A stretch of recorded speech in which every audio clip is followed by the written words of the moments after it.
This image, allegedly taken by a Hammond Police Department officer, appears to show someone or something staring out of the window.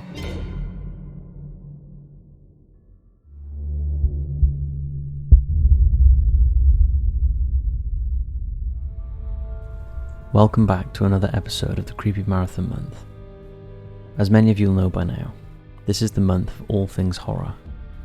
In the run-up to Halloween, this channel uploads a video every single day.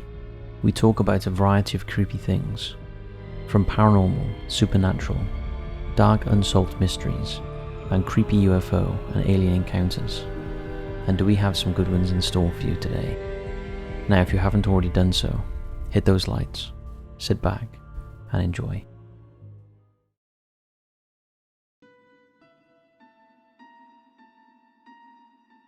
The Ghost on the Road. This clip emerged in 2021 and was caught on the dashcam of a Queensland man, Mitch Kuhn, who was driving along the Hume Highway in Bardia, southwest Sydney at around 8 PM. At the time, Mitch was in the car with his parents and was travelling back to the Gold Coast when something eerie ran out in front of his car. Take a look.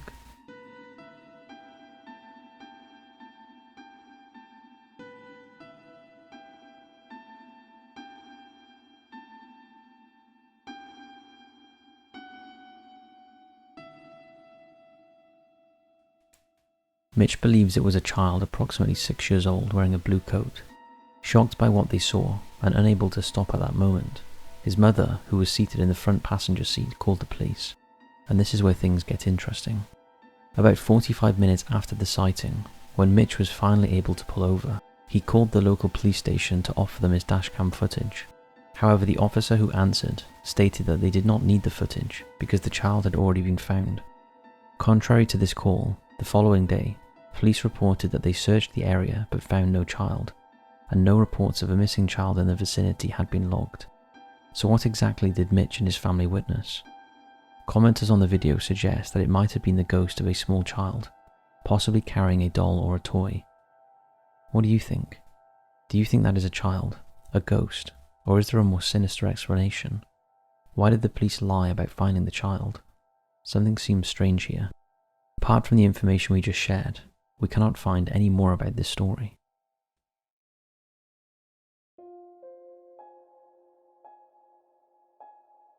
Ghost on CCTV. Reddit user LastMammoth895 was at work when their phone notified them of movement on the nanny cam set up in their home, so they took a look. At first all appears peaceful, with their two dogs lying comfortably and no suggestion of anything untoward. However, soon after, this happened.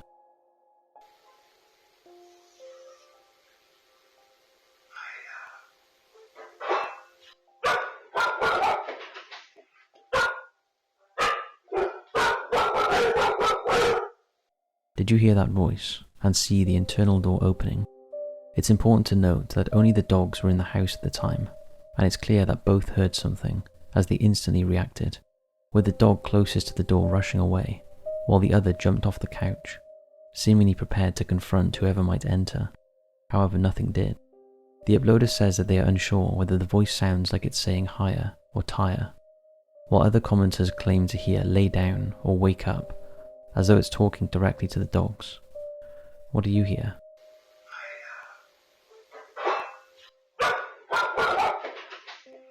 Despite experiencing some previous strange occurrences in the house, the poster says they personally are skeptical and can usually debunk any activity, but this one stumped them. What do you think's going on here?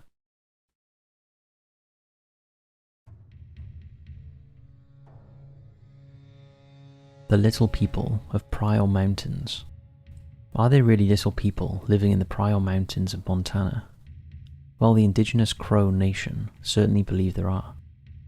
For the Crow people, the Pryor Mountains, located in Carbon County and Bighorn County, Montana, are a living spiritual place that is home to the little people known as Mirumbi or Awakuli, and this fierce race of dwarfs have played a significant role in shaping the destiny of the Crow people, particularly through the dreams of the renowned Crow chief, Plenty Coups. These beings are small in stature, around 18 inches tall, but they are neither fragile nor childlike, They are strong, often fierce, and deeply connected to the land. Many Crow families pass down stories of their ancestors encountering the little people, who provided visions, cures for illness, and warnings about dangers. Certain leaders gained prominence due to these encounters, claiming that the little people had bestowed wisdom and power upon them. For the Crow, these beings are not merely metaphors, but a real presence woven into daily life and ceremonial practices, and proof of their existence can be found in petroglyphs on rocks in the mountains that, according to the Crow, were made by these demon-like creatures. But it's not just the Crow who have encountered the little people. Outsiders have experiences as well. During the 19th century, when explorers, traders, and missionaries lived alongside native nations, a few accounts suggested physical evidence was found in the form of tiny skeletal remains or footprints. For example, in 1932, a mummified body of a very small adult was reportedly found in the Pedro Mountains of Wyoming, fueling speculation that the little people were not only legend, but once a real and possibly undiscovered race. Scientists later suggested that the remains were likely those of an infant with a medical condition, but the mystery has never been fully resolved. The blending of indigenous beliefs and outsider curiosity has given the little people of the Pryor Mountains a unique status in American cultural history. For the Crow, these beings remain sacred, and their presence is accepted without question. In contrast, for others, the little people have become part of a broader tapestry of cryptid lore and archaeological mystery. Today, the Pryor Mountains continue to be regarded as a sacred site. Visitors often report feeling watched or unsettled in certain areas, and stories continue to circulate about strange sounds, flickering lights, and unexplained movements around the rocks. We'd love to know your beliefs on these little beings.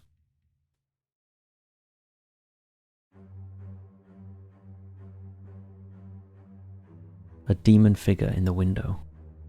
The Amon's haunting case, often called the Gary Demon House haunting, is one of the most infamous alleged cases of possession and supernatural activity in recent American history. It began in November 2011, when Latoya Ammons moved with her 3 children and her mother, Rosa Campbell, into a modest rental home on Carolina Street in Gary, Indiana. Soon after they settled in, they began to notice unsettling occurrences. Swarms of large black flies appeared in the home, despite the winter cold. Heavy footsteps echoed through rooms, even when no one was inside of them, and wet boot prints mysteriously appeared on the floor. Campbell also recalled seeing shadowy figures pacing at night. The disturbances grew more violent, and Amon's children began to display disturbing behavior. During a sleepover, one child was said to have levitated above a bed, witnessed by relatives. Another growled, spoke in a deep, unnatural voice, and rolled his eyes back until only the whites were visible. But the most notorious event occurred on April 2012, at Methodist Hospital in Gary, when Amon's 9-year-old son was examined by staff and social workers.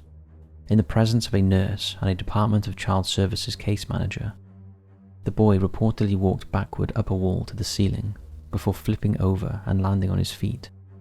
Both the nurse and the care worker signed sworn statements attesting to what they saw, and their reports became part of state records. The case quickly drew in police, social workers, and eventually the Catholic Church, and Gary Police Captain Charles Austin, a veteran officer, admitted that he was deeply shaken after visiting the home. Officers on the scene reported strange malfunctions with their equipment, including radios and recorders failing without cause. One described seeing an oily, sticky substance dripping from blinds that reappeared even after being cleaned. Others reported hearing strange noises and feeling an oppressive heaviness throughout the house. This image, allegedly taken by a Hammond Police Department officer, appears to show someone or something staring out of the window. It later came to light that police told Ammons that a young boy had been brutally murdered on the block after she told them her son had been talking to a boy in the house who said he did bad things. Things got so bad that Father Michael Magino, a local Catholic priest, conducted an investigation and later performed several exorcisms on the house and one on Ammons. Because of the increasingly bizarre reports and concern for the children, the Department of Child Services temporarily removed them from Ammons' custody. and psychologists suggested that stress and family dysfunction could explain the children's behaviour, something that was dismissed by those who had witnessed inexplicable things in the house. Eventually in 2012, the Amons family moved to Indianapolis, after which the events were said to have stopped, and she regained custody of her children. The story gained national attention in 2014 when the Indianapolis Star published an in-depth investigation. Soon after, paranormal investigator Zach Bagans purchased the house for $35,000. He spent months documenting his own investigation and claimed to experience nightmares, sudden illnesses, and even temporary blindness while working inside. His documentary Demon House included witness interviews, footage of his investigation, and his conclusion that the property was dangerously haunted. In 2016, Bagans demolished the house, stating that it was a portal to hell and too dangerous to remain standing. Today, the Amons haunting remains a topic of controversy. Supporters point to the unusual convergence of police testimony, medical records, and church involvement as rare validation of paranormal activity. However, skeptics argue that the events can be explained by psychological stress, suggestion, and embellishment, and they emphasize that no physical evidence of supernatural forces was ever produced. What do you make of this one? We could probably do a deep dive investigation into this, so let us know if you'd enjoy that.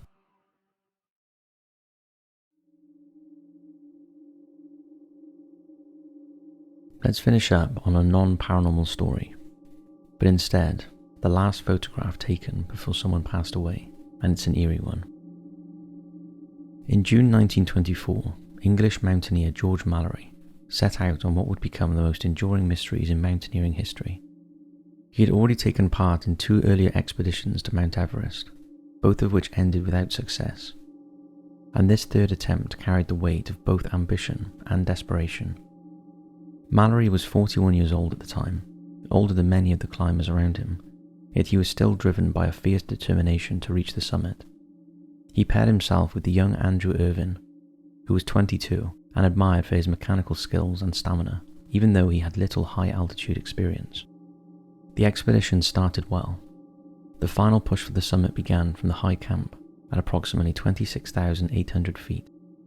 On June 8, Noah Oddle, a geologist on the expedition, spotted the 2 men and their group moving upward along one of the major steps, leading to the summit ridge at around 28,200 feet, glimpsing them through breaks in the swirling clouds. The haunting last photograph of Mallory's expedition was viewed only once after Odell's return, at a photographic expedition in 1925, and remained unseen until it was rediscovered in 2024, nearly 100 years after it was taken. The photograph depicts 7 members of the expedition trekking upward on the north face of Mount Everest. He titled the photo, "Pilgrims to the Great Goddess Everest, 1924. It remains uncertain whether they reached the summit of Mount Everest and perished on their descent, or if they succumbed to the harsh conditions just short of their historic goal. In 1999, Mallory's body was discovered approximately 700 meters from the summit, still eerily preserved, with injuries that suggested a fall during the descent. Then in September 2024, a team of climbers filming a National Geographic documentary stumbled upon a preserved foot encased in a climbing boot and sock, which was later confirmed to belong to Irvin. Odell, who passed away in 1987, will always be remembered as the last person to see Andrew Irvin and George Mallory alive, as they made their way toward a potential first ascent of Mount Everest in 1924. He provided a tantalizing final glimpse of the pair before they perished while pushing the boundaries of human endeavor. Just taking a look at this photo, what was going through their minds in that moment? How high were their spirits? They had no idea they were about to take their last steps on Earth. So that's it for this volume of the Creepy Marathon Month. Thanks for watching, and as always, I'll see you right back here tomorrow for another scary video.